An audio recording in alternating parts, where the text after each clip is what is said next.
Hi, I'm Clint Smith, and this is Crash Course Black American History. Today, we'll be discussing a hero of mine, somebody who used her writing, research, and unrelenting commitment to become one of the most important anti-lynching advocates in American history. We are talking about the one and the only Mrs. Ida B. Wells Barnett. Her anti-lynching campaign brought international attention to the omnipresent threat of violence plaguing Black Americans in the South and in other parts of the United States. Her career would also lead her to becoming one of the founding members of the National Association of Colored Women and the National Association for the Advancement of Colored People.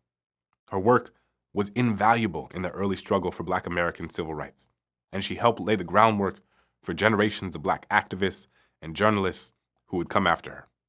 Let's start the show.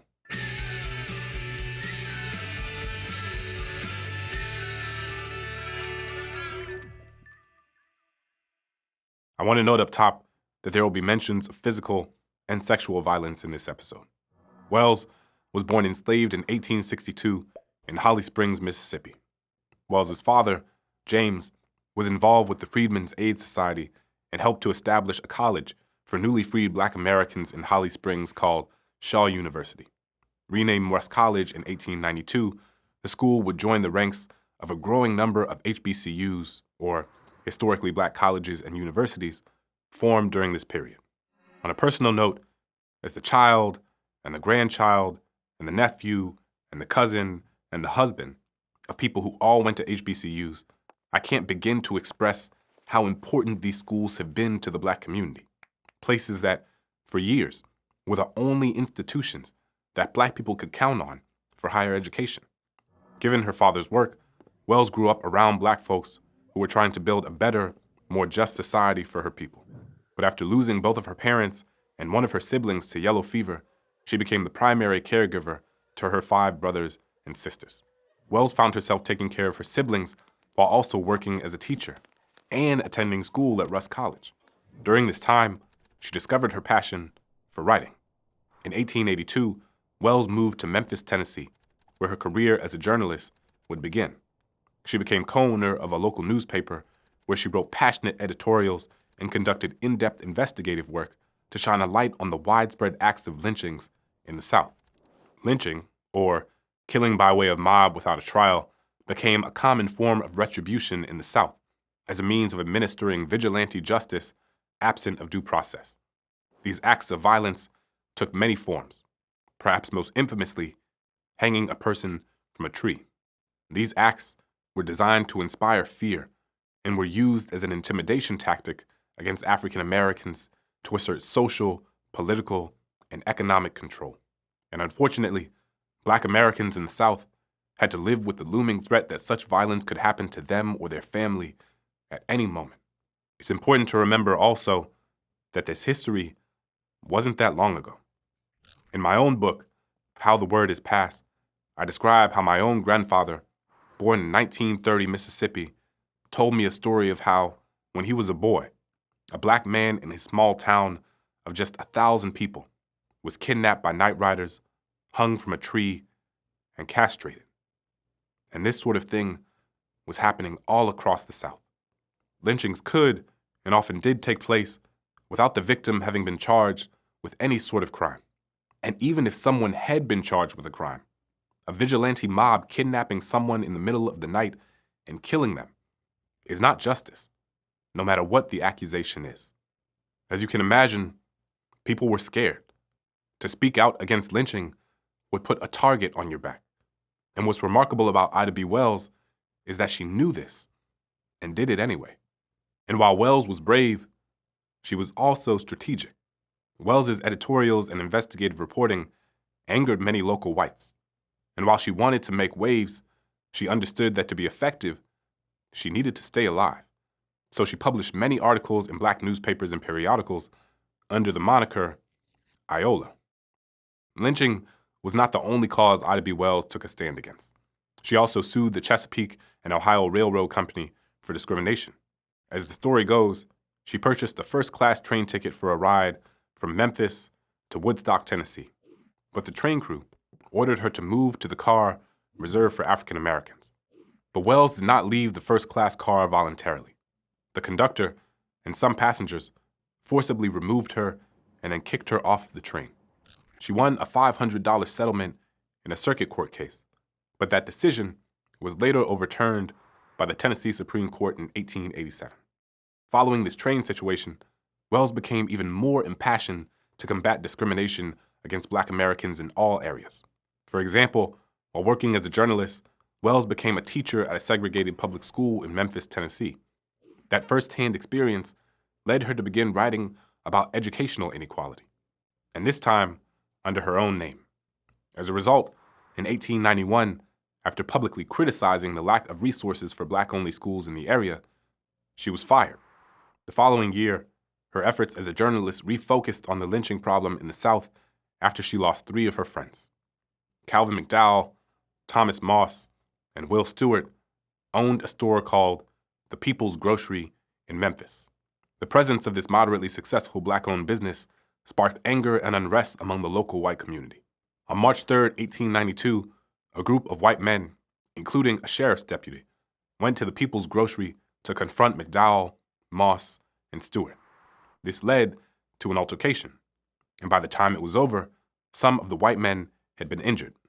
As a result, McDowell, Moss, and Stewart were arrested, and some Memphis newspapers referred to the men's efforts to defend themselves and their store as an armed rebellion by the Black men in Memphis. Just a few days later, at 2:30 in the morning, a mob of 75 masked men broke into the jail and kidnapped McDowell, Moss, and Stewart. They were brought to the edge of the town, and they were lynched. In the aftermath of the tragedy, Wells launched an extensive investigation on lynching and used her publications to openly denounce the practice. She traversed the southern states for 2 months to gather information on other acts of lynching. And in October of 1892, she published a pamphlet entitled Southern Horrors, which detailed all of her findings. Wells stayed in the North and never returned to Memphis, but that did not keep her from writing about the horrors of lynching in the South. Wells also took her research and anti-lynching campaign across the Atlantic, specifically to Great Britain in the 1890s. She helped establish the British Anti-Lynching Society in 1894, and her work on the transatlantic anti-lynching circuit demonstrates the ways African-American women activists internationalized social justice work. This built on the work of earlier abolitionists, like Frederick Douglass and William Wells Brown, who also traveled to England to promote the abolitionist cause. In 1895, Wells published The Red Record, which outlined the horrors of lynching to a Northern audience whom Wells did not think was fully aware of everything that was going on in the South, writing that thousands of Black people had been killed in cold blood without the formality of judicial trial and legal execution. She also used the pamphlet to challenge the rape myth that whites used to justify the lynching of African American men. See, a significant component of the culture of lynching was the idea of protecting white womanhood from Black men who were stereotyped as being over-sexualized and always waiting for their chance to sexually attack a white woman. Countless Black men were lynched after being wrongfully accused of raping, assaulting, eyeing, or even speaking to a white woman.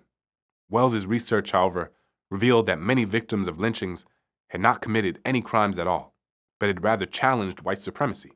Challenging white supremacy could include anything from being a Black person simply leading a successful life as a business owner to refusing to cross the street when passing a white person. According to the Equal Justice Initiative, more than 4,000 Black Americans were lynched in the South alone between 1877 and 1950. And this is only the numbers that we know. There's every reason to believe that the numbers could be even higher than that. Wells had completed much of her life's work before marrying in 1895 to an attorney and newspaper editor, Ferdinand L. Barnett. The couple would have 4 children.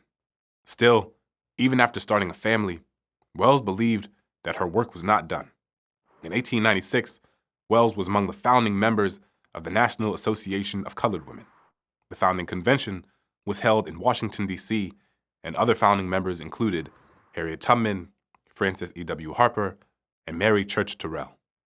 And I don't know about y'all, but that's basically like the Avengers. And she kept going. In 1898, Wells took her anti-lynching campaign to the White House.